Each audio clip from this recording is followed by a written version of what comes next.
Hola mis queridos amigos, nuevamente con ustedes su Dr. Tiller que ronca en esta negra noche neoliberal latinoamericana, sudamericana y ecuatoriana. Hoy hablaremos acerca de las tres principales amenazas que Rafael Correa tiene que enfrentar en este año 2020 para poder tener un gran cambio y consolidar su actual favoritismo en las próximas elecciones. Partamos de que Rafael Correa cometió relativamente tres errores. El primer error, como todos sabemos, y se convirtió en su primera gran amenaza a la cual prácticamente la tiene doblegada, es Lenín Moreno. La segunda gran amenaza es su mismo partido, el que él fundó, Alianza País, y su nuevo partido hecho con un reciclaje de basura política de otros partidos. Y el tercer gran elemento y que vamos a discutir hoy día es la confrontación y el renacimiento de sus tres enemigos fundamentales durante su gobierno, que fueron la partidocracia y los viejos partidos políticos, la banca y la oligarquía, y Estados Unidos con sus con los militares y los policías que él maneja dentro del Ecuador. Él pensó que los había sacado de la influencia norteamericana, pero no pudo. Para cada uno de estos temas vamos a analizarlo destinando un capítulo diferente. Empezaremos analizando el problema de Lenín Moreno y cómo él se convierte en la mayor amenaza de Correa hasta el momento y el hombre que prácticamente lo ha convertido en un perseguido político. Sabemos que Lenín Moreno se desempeñaba como vicepresidente de Rafael Correa durante el mandato desde el 2007 al 2013. Y en ese tiempo, también y después de eso, pues se desempeñó como representante de Rafael Correa. Específicamente, hablamos del Ecuador, pero en ese momento el que mandaba era Rafael Correa en Suiza. Es decir, en los dos casos era una pieza clave de Rafael Correa, primero dentro del país y después a nivel internacional. Pero Lenín Moreno era un individuo que tenía un problema. Y sin embargo, Rafael Correa lo escogió como sucesor. Nadie puede explicarse cómo. No pudo tener en consideración, antes de elegir a un individuo al que lo iba a reemplazar, calibrar el trastorno físico que él tenía. Es un parapléjico que tiene una parálisis desde la 10ª vértebra dorsal para abajo, no controla sus esfínteres, no tiene vida sexual, es prácticamente una castración lo que sufrió, y tiene inmovilidad en las piernas.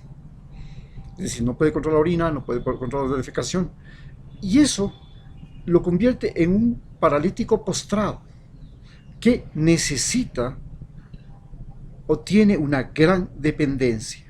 Esta gran dependencia comenzó por ser una dependencia primero de su mujer y de sus hijas. Y al ser dependiente de su mujer y de sus hijas, prácticamente, como él solo puede trabajar pocas horas al día, es su mujer la que maneja los tres programas emblemáticos del gobierno: Casa para Todos, Toda una Vida y las tres Manuelas. Y prácticamente ella es, según dicen las malas lenguas, la que decide quién es y quién no es un alto funcionario del gobierno. Inclusive se habla de que por ahí hay algo sucio. Y junto con el hombre que empuja los coches, que se dice que es el que recibe en cambio las carpetitas para los cargos inferiores, y por supuesto hay que pasarle alguna cosita. Todos sabemos que hay una cuenta escondida en Balboa Bank, Y esta cuenta escondida de Balboa Bank, que no la quiere revisar la fiscal por nada del mundo, es la clave que revela la verdadera fachada de la esposa de Lenín Moreno, Rocío González, y de sus hijas, porque ellas recibieron, según la denuncia de Julian Assange, que todos la hemos visto por internet, recibía sobornos de la compañía Sinohydro que construía la represa Coca-Cola Sinclair, y estos sobornos fueron depositados en el Balboa Bank de Panamá. Y esto nos pone adelante con un problema. ¿Cuál es el principal problema de él, de ella y de su familia, de Lenín Moreno? Que una vez que comenzó con este chistecito de recibir, ya desde el 2012, donde se denuncia esto, que comenzó a recibir botías, convirtió al Ecuador en botín político. Y convirtió en botín político los cargos públicos, sacó a 70.000 empleados públicos, pero colocó a otros amigos suyos. Luego sacó, convirtió a lo que es las empresas públicas en botín político. Ahora sabemos que ya lo ha entregado la Central de Telecomunicaciones, CNT, que está negociando en Davos en este momento la posibilidad de entregar concesiones a multimillonarios de las demás empresas públicas del Estado. Estamos hablando de las hidroeléctricas, los multipropósitos, etcétera, etcétera. Sin embargo, ¿cuál es entonces, cómo es que no se pudo? ¿Qué sucedió? Tenemos entonces la condición física de Lenín Moreno, que fue el factor fundamental con el cual aparece el primer problema, y cómo esta condición física los lleva a una condición psicológica. Lenín Moreno desarrolla, se dice que una persona con discapacidad física en realidad es una persona que tiene una supercapacidad adquirida, diferente. ¿Cuál es la supercapacidad que desarrolla Lenín Moreno? Lenín Moreno desarrolla la astucia, el humor y las taras más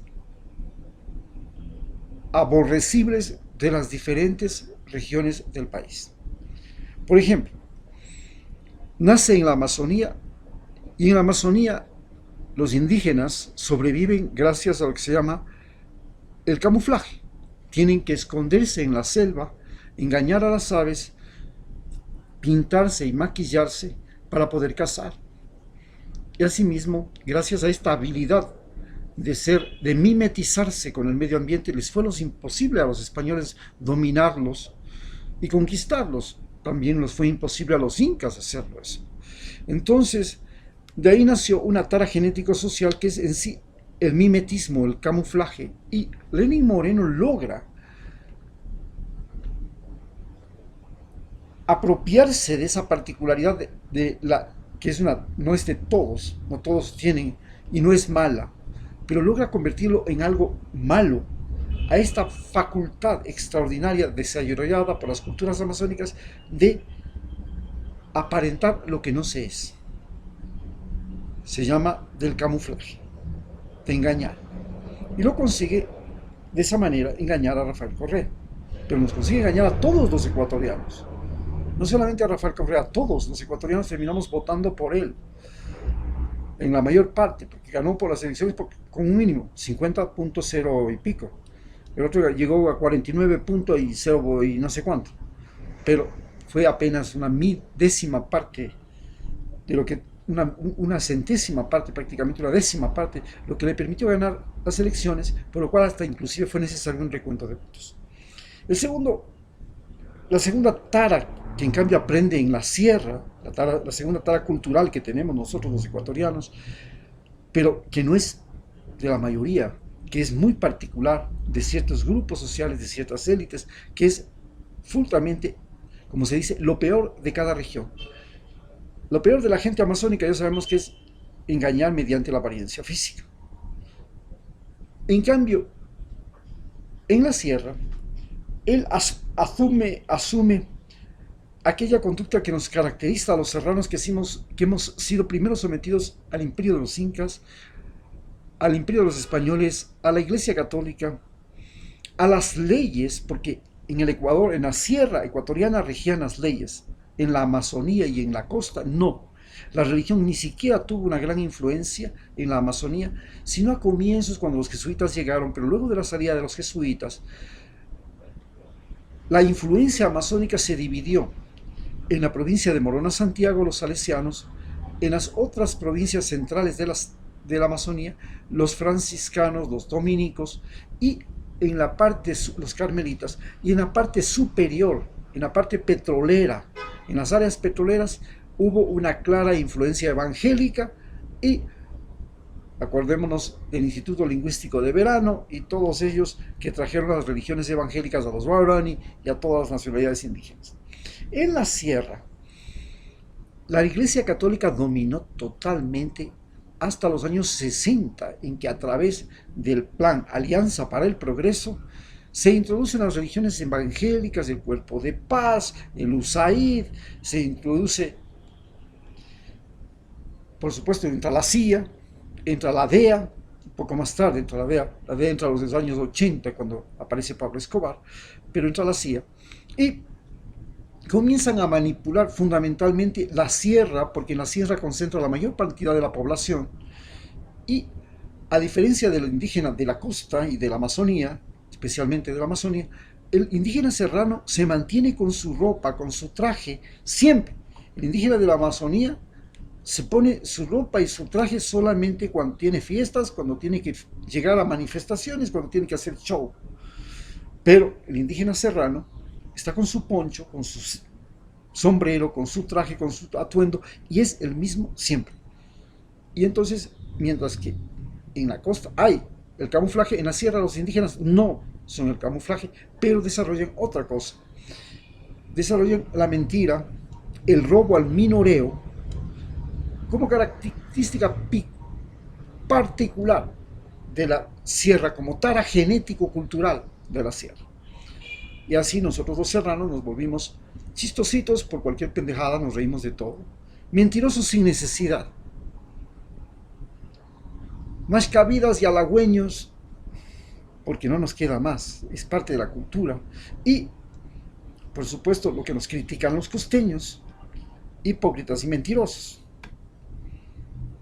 Esto se le pega a Lenín Moreno y lo absorbe, estas taras culturales con las que hemos luchado todos los serranos, los absorbe él y se apropia y las utiliza con Rafael Correa y logra así hacer que todo el entorno, que es el partido Alianza País, que comienza a ser dominado por la gente de la sierra, que ya vamos a analizar eso, se pase a ese lado, a su lado. Finalmente adquiere, la una es nace, la otra adquiere involuntariamente por contacto. Vive en la sierra, se educa en la sierra, trabaja en la sierra y por contacto aprende esta tara genética cultural de la sierra. Y luego adopta la tara genética cultural de la costa, que es muy particular. Todos sabemos que en la costa hay como tara genético-cultural la falta de escrúpulos. Vienen muchos de la gente en Guayaquil, recordemos que los franceses estuvieron 3 años tomados Guayaquil, pidiendo recompensa por Guayaquil, y esos piratas franceses cambiaron y trastornaron toda la moral de la gente de Guayaquil. Llegaron comerciantes de todo el mundo, y estos comerciantes del mundo llegaban acá con pocos escrúpulos, y tenemos a los Isaías como un claro ejemplo de cómo gente del Líbano llegó acá y sin ningún escrúpulo moral se convirtieron en grandes banqueros y finalmente terminaron robando al país. Es decir, otra de las características es esto de el robo ya no al minoreo, se llama al mayoreo, el manotazo, que lo hemos visto con los asesores que tiene Lenín Moreno, que han sido costeños. y una loca ambición por el enriquecimiento rápido. En la costa el enriquecimiento rápido lo es todo. Si usted no puede enriquecerse rápido, usted no es nadie en la costa. Y por supuesto, hay una cosa que no es muy usual, ni en la Amazonía, ni en la costa, ni en la sierra, es el uso de la violencia y el descaro. Realmente en la gente de la costa hay una tendencia a sacar el puñal, a apuñalar a la mujer, al femicidio, al robo a mano armada. La penitenciaría del litoral es considerada la universidad del delito donde se aprende eso. Y esto nos revela que él, después de que adopta esta y se convierte en un individuo que adquiere las tres peores taras de la cultura, de las diferentes culturas regionales de Ecuador. Y es esto lo que le permite engañar, tomarse todos los poderes del Estado, convertirse en un dictador camuflado por leyes y el amparo de los medios y la leguleyada serrana, y en un inescrupuloso vendedor de las obras públicas y de los grandes beneficios y desacreditador de los grandes beneficios que dejó el gobierno de Rafael Correa. Con eso concluimos esta primera parte para entender cómo Lenín Moreno y Rafael Correa no alcanzó a reconocer que sus personajes, el que le iba a suceder, tenía estos problemas y estas taras. Muchas gracias.